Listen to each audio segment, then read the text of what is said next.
Hello, Feminine Roadmappers. It is Gina here, and I am so excited to share my guest with you today. Her name is Lydia Dean. She's the founder of a social enterprise. She's the co-founder of a nonprofit. She's the author of Jumping the Picket Fence. And the reason I'm so excited to share her with you is she is going to be sharing her story of how her young family realized they weren't on the right track, so they gave up their American dream and they began to travel around the world in search of and eventually finding their purpose. So, Lydia, without further ado, I want to welcome you to the show today. Oh, Gina, thanks so much for having me. I'm so excited to be here.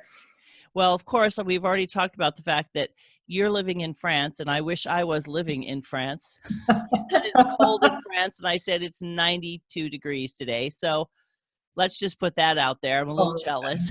Yeah.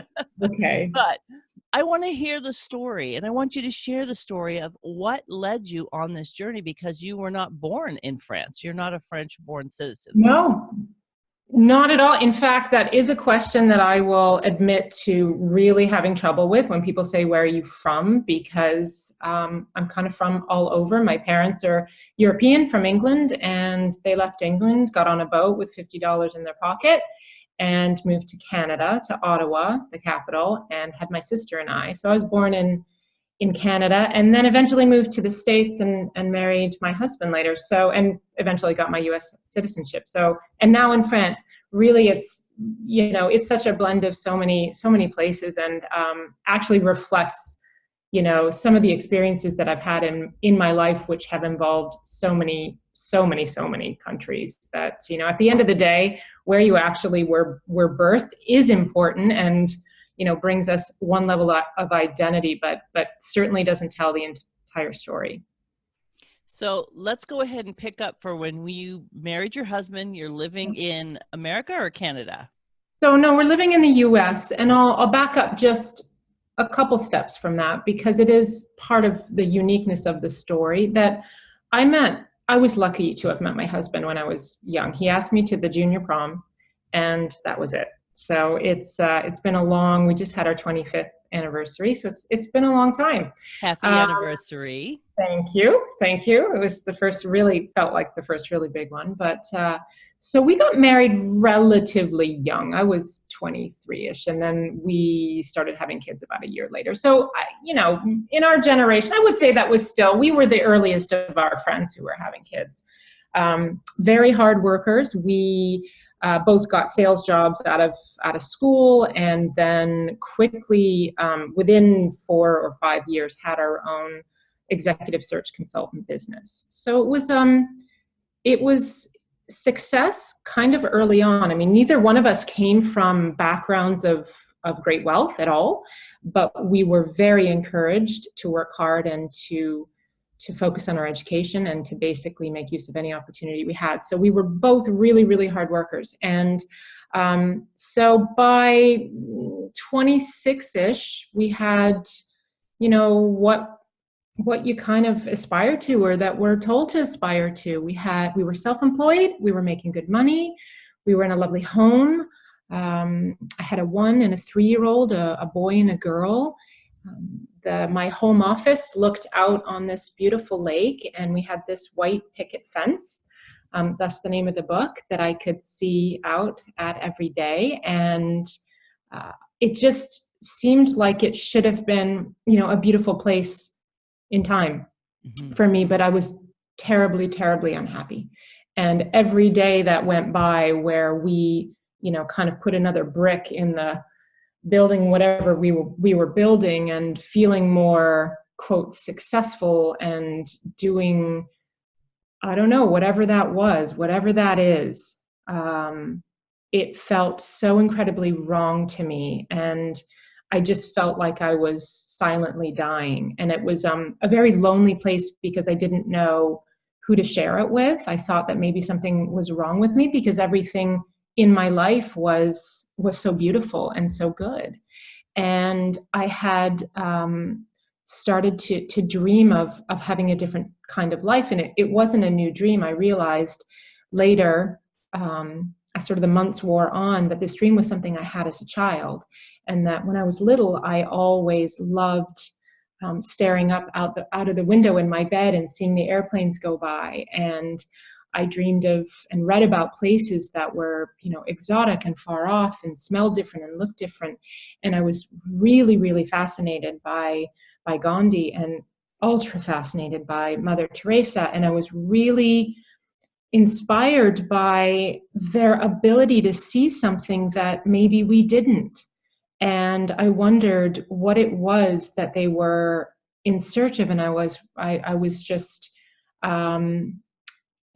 really taken by their ability to see something we didn't. I'll just leave it there. So, all of this kind of came back in this wave as I was going through this mini crisis, depression, or whatever you want to call it. And I began to dream about the Peace Corps and anything but what I was living and doing. And I started to question everything around me, why we were doing this, why we had to do it this way. Why did we have to spend, every other evening with, all the activities with the kids? Why couldn't we do other things? I mean, I was really not, I was questioning, but I was also not in a happy place. So it wasn't a kind questioning. It was a pushback on everything that we were building as a couple together. And so a very difficult period for me, and also my husband, who was just confused about, well, what's so wrong with this? What could be wrong with this? And unfortunately, I didn't have an answer. And that was the tough part, because I didn't have the solution to make it better or different. I didn't have a pitch at all. Actually, I just had complaints at the time. So the whole thing starts in a really bad place. And every other time in my life since, and this has been, I'll be nearing 50 in a year and a half. So this is, gone on for quite some time. Every time I'm in a bad spot again, I remember that spot, because it led to everything else that happened after.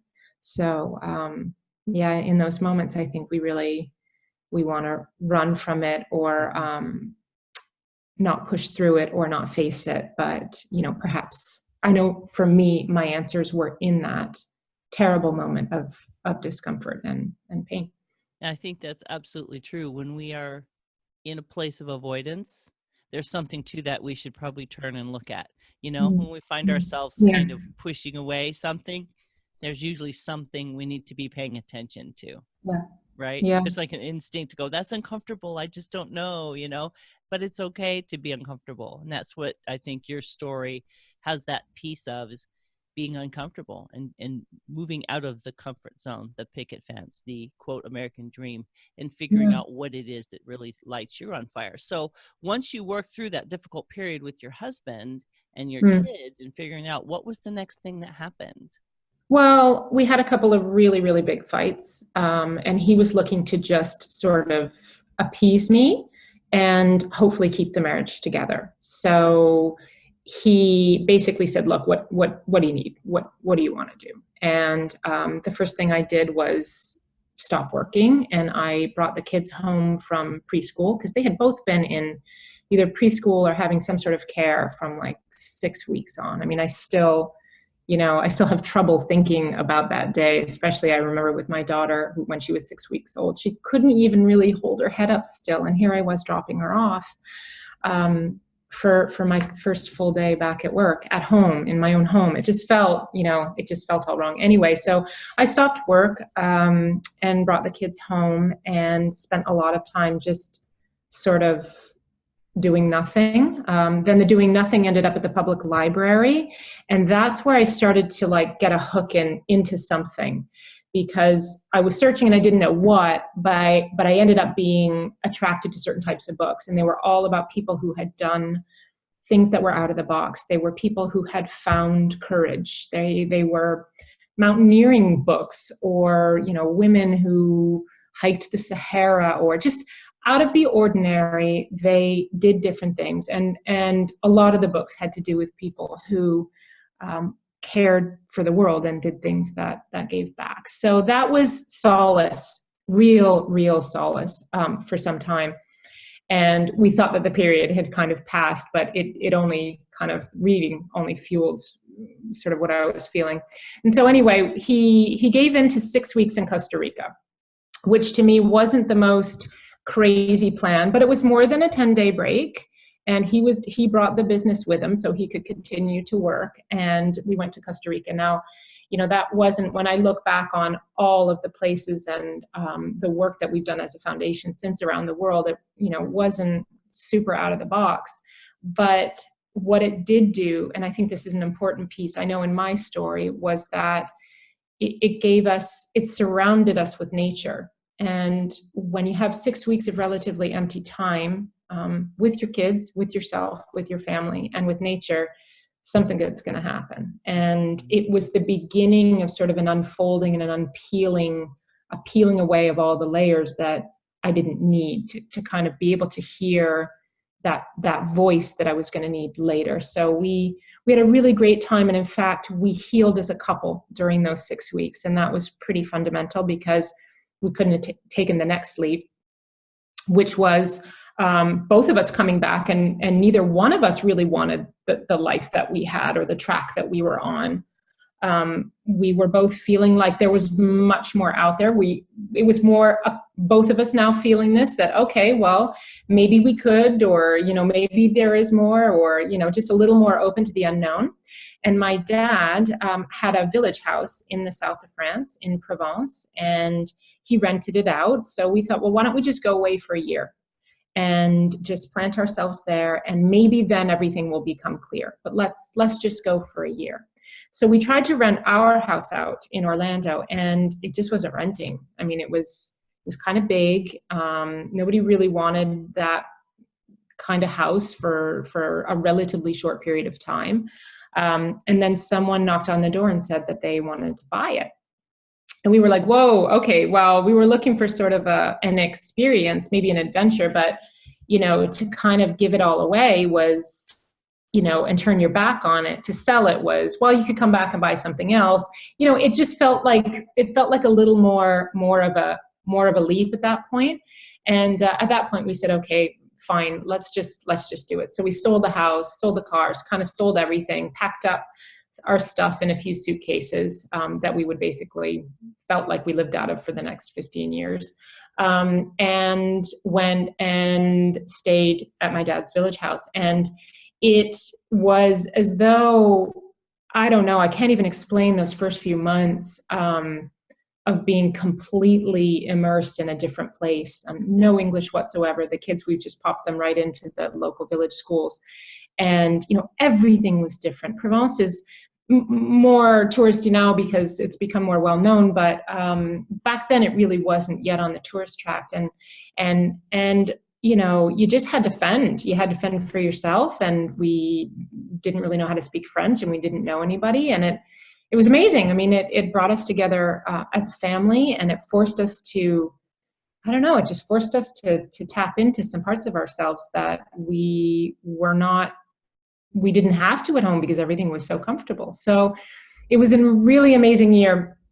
The Twin Towers came down during that year, and it was a big turning point for us because we were planning on coming back. We didn't know where our business was kind of going to, if it was going to move forward, because it was tied to insurance, and there were many insurance companies in the buildings, and it kind of put the business on hold, and it was obviously very traumatic. And we kind of, started to look at life in a different way, even more so that, okay, this is really fragile. What we have is really fragile. Let's not waste it. So we decided to give up the business and to buy and renovate an old home and stay in Provence, which is what we did. So for the next 6 years, we really didn't get ahead in any which way. I mean, we were really treading water financially, but what we did do was have a lot of fun.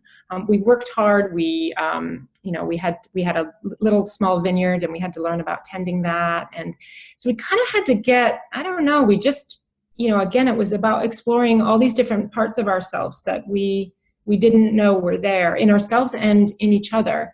And my husband really had always had a love for old homes, and that had been buried when he got out of school, because you get on your path. And so he came alive, and so did I, because we used Provence as a home base to do a lot of traveling. And we traveled everywhere. Every minute we could, we traveled, and we would rent out the house that we had renovated. At the time, villa rental was kind of in its infancy, but was beginning to be a strong alternative to staying in hotels. So it was pretty easy to rent our place out, and we would just go wherever we wanted to go. And it was amazing. The world kind of became our mini classroom as a family. And we went to places that were beautiful, and we went to places that didn't look so beautiful. And we realized that a lot of the world lives without. And it was a big eye opener for all of us. And so really, for me, as someone who had humanitarian work in my heart probably from the very beginning of my life, it wasn't, when I had my crisis and we took this step to see the world and do other things, there were 7 years in there. Now I look back, because I'm big into sacred cycles, and I think there's a thing to the sacred cycle of 7. Mm-hmm. But I didn't do anything with that. I didn't act. I didn't, quote, help anybody or give back during those 7 years, other than figure out what was out there and who I was. And that took a long time, and was a really big lesson for me now, when I know that, we're on the precipice of something, and we want something different for ourselves. And we expect that there be an immediate kind of, oh, well, this is what it is. Well, sometimes maybe we need a lot of time. Maybe it's time that we need to really prepare us for what that next step was. So I feel like it's more often than not more time than we think. Yeah. I know one of my mentors says, if you think it's going to take a year, double it. Yeah. Just double it, because, there's processes happening in our minds, our hearts, our bodies, our spirits. Like, we're going through so many things, and it's like things just have to happen at the right time. And why have rush, when we're so after whatever this place is that we want to get to, but probably what's happening in the in-between is what matters. I'm pretty sure of that now. Hard to remind yourself of that in the moment, of course. But yeah, the lessons are in the pauses, if you will, right? Yeah, totally, in the gap. Mm-hmm. And this was kind of a big gap. It was a really big gap. So the rest kind of unfolds from there. I had always dreamed about going to India. We had done a lot of traveling, but hadn't been to India. I was thinking that, a little too rough for the kids, that kind of thing, which is all baloney. But back then in my mind, it was that way. And well, that's what you understood at the moment, right? Yeah, that's what I understood at the moment. Yeah. So I decided finally to take a volunteer vacation and actually, make a difference, do good. And now, I won't go down this rabbit hole, but, for a lot of people who want to think about making a difference globally, that's one of the first things that we Google is, okay, well, I'll take a volunteer trip, or a give back holiday, or I'll take my time off and I'll do good in that time off. And I did that. And there are a lot of better ways that we can, better steps, I think, more productive steps, now that I've lived in this arena for a long time. But it was a shock to me. I thought that I was going to really do something that, for lack of a better kind of cliche term, to make an impact. I really thought that working at an orphanage for 2 weeks was going to help children in need. And, it was so incredibly naive to think that would be the case. But anyway, I go and I'm there with 6 or 7 other people who are in the same boat, finally got to a point in life where they're going to do this thing that matters. And we go, and it was a real shock to me and a major turning point in my life. Again, at a moment where I thought, okay, here I am, and everything should be great because I'm finally going to get on this path to do something meaningful. And it was just a real shocker, number one, to be around so many children in such desperate need, but to have no way to really communicate with them because I didn't speak their language. I was in no way, shape, or form prepared to teach English or teach anything without any knowledge of the culture, without any knowledge of how to deal with children with traumatic histories, because they had come from various backgrounds that were not, not easy in life. I came home asking myself a lot more questions than I had answers. And I thought, wow, there's got to be a better way to do this. This was, I came home feeling like I didn't make any difference at all. And I felt rather useless and incapable. And I felt useless. And so that was sort of the turning point to think about, well, how could we do something that could be better? And then I began to put the building blocks together for a philanthropic travel company that we put together. So it's funny because in my moments, my big aha moments, they've all been in the kind of moments where nothing is working out. I don't know if you find that with your major moments in life, but we avoid them like the plague, yet, oh my gosh, this is when things become clear. And it was in that moment that I thought, this is all wrong. A bunch of Westerners going over to work in an orphanage to fix what? Nothing. We fixed nothing. And we did nothing. And, so the next 15 years would be building a better machine than that. So what did you build after that experience? What did that discomfort and that dissatisfaction, what was the crop from those seeds? Well, a lot came out of it. One was, from a personal standpoint, as a family, we decided to have a third child. And after understanding what was really out there in the world and how many kids are out there without the luxury of a home and care and protection from their family, we decided to adopt. So that was a really massive step that we took as a family. And also we decided, okay, well, we have been to all of these amazing places around the world as a couple and as a family, and we felt very disconnected from what was happening in the villages and communities in the places that we went to.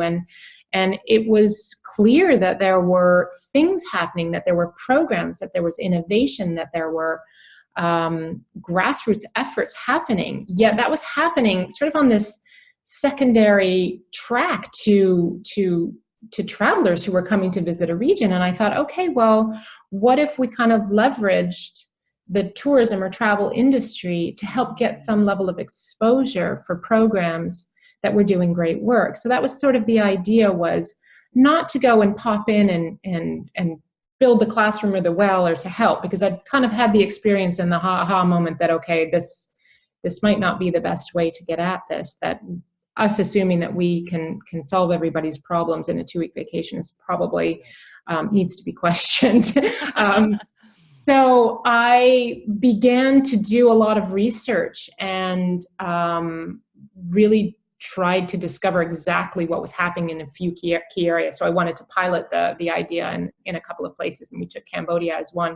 There are these incredible temples of Angkor Wat in Siem Reap in Cambodia, and Cambodia is also a country that had struggled and is still struggling, but less so, from a terrible history of genocide.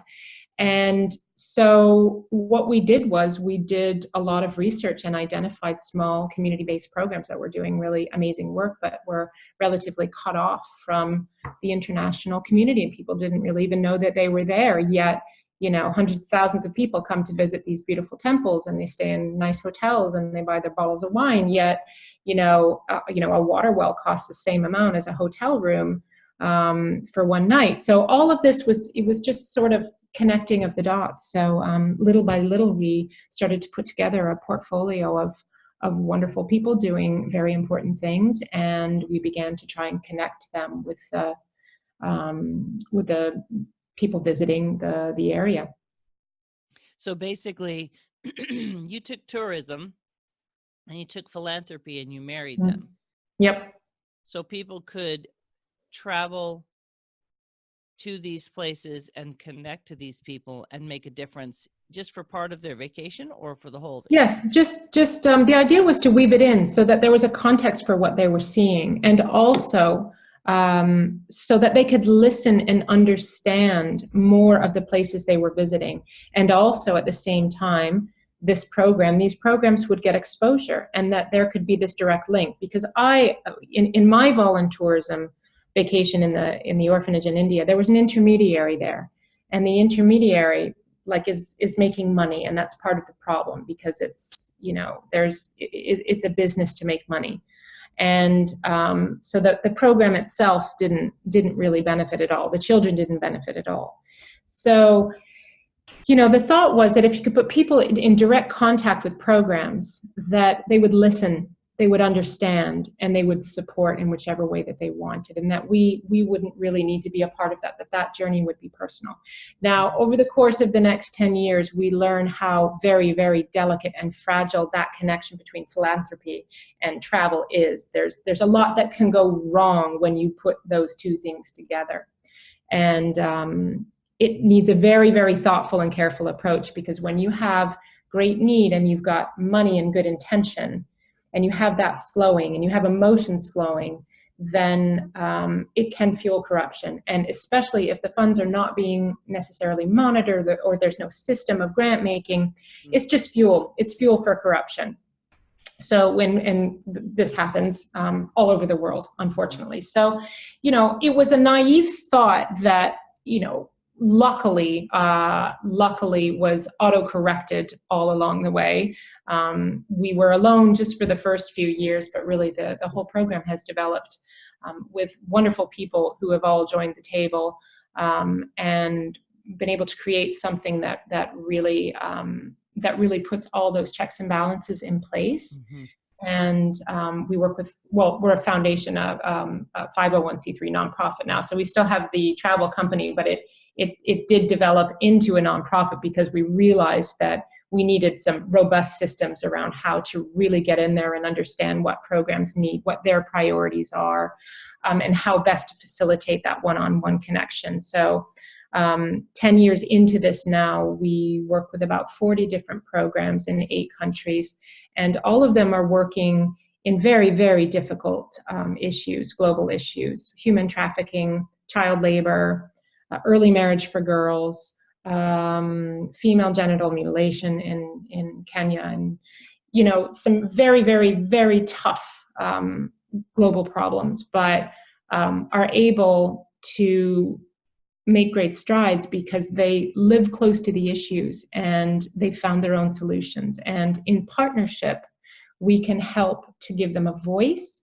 and we can help expand the ideas that they already have for themselves. So that's kind of the concept. But, when you look back at day one, just, a mom in Orlando who didn't know what she wanted to do with her life, but knew that, the one that I was living wasn't right for me.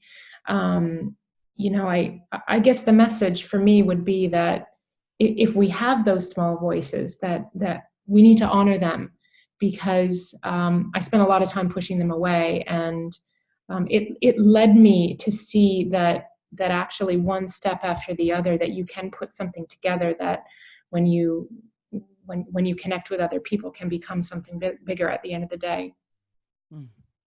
That's amazing. I think that's what makes the story so inspiring, is that it was not like you leapt into it from being in Florida as a mom. It was a journey. It was an ongoing journey of discovery. Yeah. Figuring out what next. Which is for all of us, probably in our own whatever unique ways. I'm sure that I was being tested along the way and I was being invited to find my own strength and not sit on the sidelines to my own life. I felt like I was constantly being pushed and pushed and pushed, and also not knowing what the next step was going to be. So, I mean, it's scary, and I think we were probably all on that same journey to whatever it is that we're supposed to be doing that maybe we don't want to listen to, but if we just give into it and uh, we test fate and we dig in and we find the strength that actually there's more of there than we give credence to, then we're led to that. So it's all clear to me now, but it certainly wasn't in the moment. So I'm glad I wrote about it along the way, because, and I never thought I would write a book. I just kind of, I was so muddling through, literally, one step after the other, that I thought, okay, I better jot some of this stuff down, because maybe I'll forget it, or maybe I won't understand it. And it really, really wasn't until the end of some 20 entries or chapters that I could see that this whole thing told a story. And the story wasn't about success in a different way or about giving back to the world. The story was about listening to a unique journey that, I had the opportunity to live myself, where I could figure out that actually I'm a little bit stronger than I thought I was. And the world was the teacher, and the amazing philanthropists and humanitarians that I met out there taught me all about what it means to be courageous. So it was just such a beautiful, such a beautiful cycle of learning from others, and understanding that, I probably had more in me than I wanted to believe. And how has this journey really impacted your husband and your children?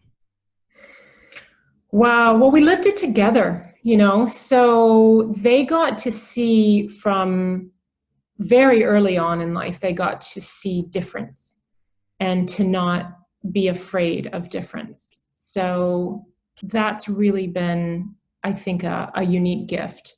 And we adopted a child from China, and we live with that difference. And it's funny because, as a parent, you want to reinforce that we're all the same, and we are in one sense, but we are all really different too. And so the years have brought that as a very big lesson to me, in seeing all different types of cultures and indigenous communities that have very different values and very different ways of seeing the world. That we are very beautiful in our difference. So I think that they learned that. My husband, has just been an amazing life partner, because he took the leap of faith with me. He's climbed his own mountains and, looked in his own dark closets and figured out what he's wanted to do with his life along the way. So I guess it's been an encouragement to, to kind of set fear aside and to go out and find what it is that we're meant to find. And I see it in the kids now. The older ones are 23 and 21. And my son is a musician. He's a recording artist. And that's a really tough field to be in. And you have to believe in your dreams. And so I think that because he saw us walk away from the traditional, I think, they're all three more apt to maybe go for what resides inside of them, and what they think about for themselves, and to not, just pick a plan B that might be safer. Yeah. My own daughters are in these transitional journeys right now. And I have for a long time, one of them is an artist. They Mm-hmm. both do art, but one is pursuing art. How's that? Mm-hmm. And my youngest has been a prolific writer. She loves to write. And so isn't it interesting, as you and I have taken these different journeys, Yep. kind of leaving the safety of a job to go pursue something, which I've been on this journey now for 3 years. And so I understand so many things that you're sharing, because it's like we're giving up the financial security for me to pursue this thing that I believe I'm supposed to do. Meanwhile, your children are watching, right? Your husband's supporting you, but your children are watching. And I'm watching them, and I'm saying, they have other people in their life going, well, kind of basically telling them, well, you really can't make a living, right? Mm. But yet the journey that I'm on, meeting women like you and other amazing women, is I'm finding out that, well, actually it can be done. It's just not going to make sense to 90% of the people. You have to be so Yeah. true to that call and that message in your heart. Would you agree with that? Well, that word call really, really resonates, because I feel that's what it is. We're called, we get our little knocks at the door, we ignore, we do whatever. Yeah. Yeah. But that call is, we know what that is. We each know what that is. Mm-hmm. That wonder about, I wonder what if. And yeah, imagine not, I guess we have to think, what if I don't, what if I don't answer that call? What are we not doing? And, now I know to trust it. And I'm also all scared of it as well, because I know that this last call, required a not knowing, and not being able to see how it was going to turn out, and not knowing if it was, it was tough to have one of us, working just in the nonprofit world. I mean, I haven't earned a salary since the day we decided that we were going to do this as a family, that one of us was going to work in this field and the other one was going to build a for-profit company. And that was a choice that we had to make together. Mm. But there's a bigger picture than that, there's a bigger picture. But yeah, it's scary. It's scary, but it's so worth it. It's so worth it. And I don't feel more secure now than I did back then, but I'm much more, I trust much more that when I hear that call and I take that step, that I'm sure it's for the right reason. So there's probably a deeper sense of satisfaction and connectedness to the life you're living. Yeah, I do. I would say I do feel connected. There's more out there. There's more to do. There's more calling. But there is, especially working with so many unique places and unique ways of life, different from how we live, that there's a sense of connection when you go and you experience. You realize, yes, there is all this difference, but there is a very strong knowing of that we're all connected to some source that's a togetherness, that's one, and that's that's a powerful feeling. Really recognizing that we're the ones that put the differences, like between us and other people, but we're all human beings at the end of the day. Yep. Who have wants and desires and sadnesses, sorrows, joys, right? So true. So how has that how is that going for you now, the not-for-profit tourism and philanthropy? How does that look? And what is the name of your group? It's really an ongoing discovery of how we can take what we have, this overabundance, the Western world or the global North, or however you want to refer to it. We have there's an incredible imbalance out there in the world. And a lot of people struggle with, well, how do I take part in balancing that out? How do I, give back? How do I make a difference? And it's not what I've learned is that it's not that simple. And when you go to places that have less access to education, that have less access to basic rights, that have sometimes zero access to healthcare services, we can assume that they lack everything, that they're in a place of lack, right? So then there's this pity, and I want to come and I want to help and I want to fill in what's not there.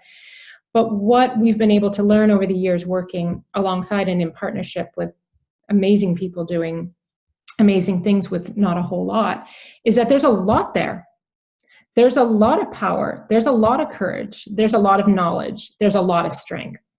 And when you begin to approach philanthropy or just care for the world and looking at a situation that isn't necessarily at a deficit, but actually when you see that less as actually there's stuff there, then you approach it in a very different way. Then you are not there to, to serve and solve. You're actually there to listen and to expand and to see what it is that you have that might contribute to where they're going. So, that's a very different place from, oh, wow, look at that poor community. I'm going to come in and put the water well in, and life's going to be great, and you're going to feel good because I have more. So, and they have less. So there's this us and there's a they, and there's this giver and there's this receiver.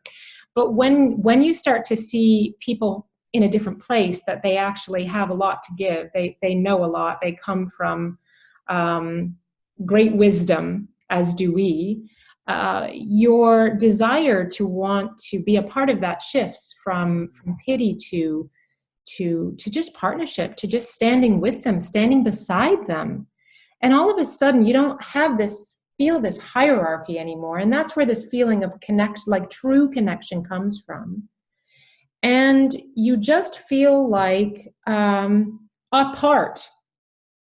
And the way to give apart becomes evident in that partnership. And so that's an interesting question, because had you asked me that 15 years ago, I would be nowhere near an answer like that. That's something that has been a very, very slow, beautiful sort of awakening to how we see people in impoverished places, and how we treat them, and how we assume that we might, because we come from a place of more privilege in certain areas in our lives, that we know more and that we can give more. It's a cycle of giving and receiving that's much more dynamic than that. And it's not one way and the other. It's this beautiful ball of light and energy. And that's how I would classify the work that we do, is working on that beautiful ball of energy. What I hear you saying is it's really approaching the experience with humility, because it's a leveling thing to humanize the person in need, as opposed to focusing on the need. That's what I'm hearing. Yeah, you're humanizing the person and removing the attention from the need per se, and meeting them where they're at instead of what you think they need. You're giving them which is what we see, right? So again, so much of this comes back to sight, and I'm not talking about sight from just our eyes. It's what we see from our perspectives. And I'm thinking it probably has more to do with what we feel. And humility isn't something I think we can teach. I think you just feel it. And when you see beauty in front of you, and when you see strength in front of you, there's no pity. You can't have pity. It doesn't exist. There's just respect. There's respect and honor. And yeah, so that humility was felt and is felt. And the travel component is helpful because you have all of that in the moment. Because when you're in front of this greatness, you don't assume that you have all the answers. But take that piece out, because we can't just promote having people fly all over the world all the time to try and understand everything. I mean, we've got to be able to get to a point where we can feel that humility at a distance without displacing ourselves and going. I mean, we have to be able to feel that without that. And that's a challenge, because our world is all about carving things up and comparing and measuring, and that's the challenge of the day. But that feeling between us, that we are We are all beautiful, we are all strong, and we are all powerful and great, despite whatever circumstance we might be living in. And we have to see each other that way. And the philanthropic or humanitarian piece Mm-hmm. is is just to be ourselves and to stand by. I mean, that's, to be a humanitarian is to care for humanity. It's not to write a check. And we're all humanitarians. We Mm-hmm. all can be. We all should be care for each other. And there's so many ways to do that. And like you said, we don't have to displace ourselves the way you did, but if somebody were inspired to do something more, um, what I want to do is I want to thank you, number one, for sharing your journey with us, because it is unique and it is inspiring and it's very wise in that you leaned into those hard spaces, those silent spaces, those gaps, as we call them. And you've come to this place where you have a gentler, more probably holistic approach. Like you said, less go fix Mm. and more not pity partnership. Mm. And so for anyone that's really interested in that, what is the name of your organization? Well, there are two kind of doors. If you want to learn about global issues and just sort of explore the types of programs, community-based programs that we work with around the world, Go Philanthropic Foundation is where to go to learn about that. And we have all sorts of different campaigns that are going on to help these great people and programs expand on the vision they have for themselves. It's also a great community of people. I mean, we're a group of people at Go Phil, as it's called, who want to do more than write a check. We want to understand, we want to listen, we want to see in a different way, and we want to contribute in a different way and from a place of understanding. So we get together during the year, and it's not just it's not a database of donors. Let's put it that way. And GoPhilanthropicTravel.com is where you can take a trip, and it's a great entry into the community of great, wonderful global citizens, and a great way to visit and be on the doorsteps of people who have taken action in their lives despite incredible challenges. And it's just a great platform for global learning, a great place to start. And we run trips to Guatemala, to India, to Nepal, to Southeast Asia. So lots of different choices and small group trips. And it really is a wonderful way to connect externally, but also internally. These, trips are obviously, ways for us to sit back and reflect on who we are and our place in the world and what we have to offer. So yeah, two different ways to kind of get at it. Mm-hmm. That's awesome. Well, I want to thank you again, Lydia, for taking the time from halfway across the world in one of my favorite places to spend time with me today and share your story. I really honor the journey that you've been on. And on some levels, I do completely understand that not knowing and the feeling out the discomfort and being willing to go through it to get to the other side. So thank you for sharing your story today. Dina, thanks so much for having me. You're doing such a great thing, and I look forward to watching all the other, folks who decide to walk an untraditional path. I look Yeah. forward to keeping in touch. Yes, and you know that those of you listening, this is for you. If you feel that thing, you know the thing. We all know what that is, right? It's that tickle, that hair on the back of your neck. If you're sensing that, you know what it is. Down below, I want to ask you to subscribe, but I also have down below links to connect with Lydia and her foundation and check it out. Maybe your next vacation, you just give a little taste. Maybe you do it once, maybe you do it 10 times, maybe you end up being a partner. You just never know. I really encourage you, if you're sensing some kind of shift in your mind, your body, your spirit, however you want to put it, and you're feeling a little bit of a call, something's waking up in you, check it out. Click those links down below. Get in touch with Lydia. See what you can do just to kind of understand the way other people live and how we really are one human race. So thank you all for listening today. And I look forward to sharing more stories with you next week. And again, Lydia, thank you again for your generous time today. Oh, thanks, Gina. Have a great day. You too. Thanks.